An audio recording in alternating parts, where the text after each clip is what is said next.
सबके प्रणाम। होली के बहुत बहुत शुभकामना सब गोटा के। होली के उपलक्ष्य में हम एक गीत गावा जा रहल छी, सुनल जाओ। ढीठ लगे बनबारी सखी है, ढीठ लगे बनबारी, रंग दिल नब नब सारी सखी है, ढीठ लगे बनबारी, ढीठ लगे बनबारी सखी है, ढीठ लगे बनबारी, तीतल देह लगई अछि कन कन, तीतल देह तीतल देह तीतल देह लगई अछि कन कन, मारल कसी पिचकारी सखी है, मारल कसी पिचकारी सखी है, रंग दिल नब नब सारी, ढीठ लगे बनबारी सखी है, ढीठ लगे बनबारी, ई सारी बर जतन सखी नले, ई सारी ई सारी बर जतन सखी नले, कह पैंच उधारी सखी है, ढीठ लगे बनबारी, कह पैंच उधारी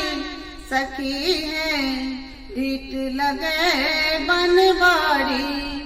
नटखट नंद किशोर की बूझत,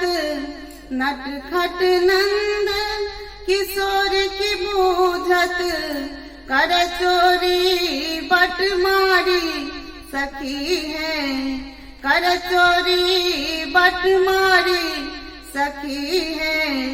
ढीठ लगे बनबारी, कह बन जाए जसोदा माए सो, कह बन जाए, कह बन जाए, कह बन जाए जसोदा माए सो, राखत पूत संहारी सखी है, राखत पूत संहारी सखी है, रंग दिल नब नब सारी, छीन खाए मरो दहिया माखन, छीन खाए मरो दहिया माखन, बाट न करे उघारी सखी है, बाट न करे उघारी सखी है, ढीठ लगे बनबारी, प्रेमक रंग में रांगल जग के, प्रेमक रंग में, प्रेमक रंग में, प्रेमक रंग में रांगल जग के, भूखी मुरलिया न्यारी सखी है, रंग दिल नब नब सारी,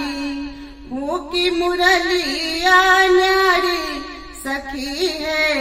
रंग दिल नब नब सारी, सागर रूप अनूप अबीर सम, सागर रूप अनूप अबीर सम, आँखी परल ही हारी सखी है, नहीं आयल बनबारी, आँखी परल ही हारी सखी है, नहीं आयल बनबारी, ढीठ लगे बनबारी सखी है, रंग दिल नब नब सारी, ढीठ लगे बनबारी सखी है, रंग दिल नब नब सारी।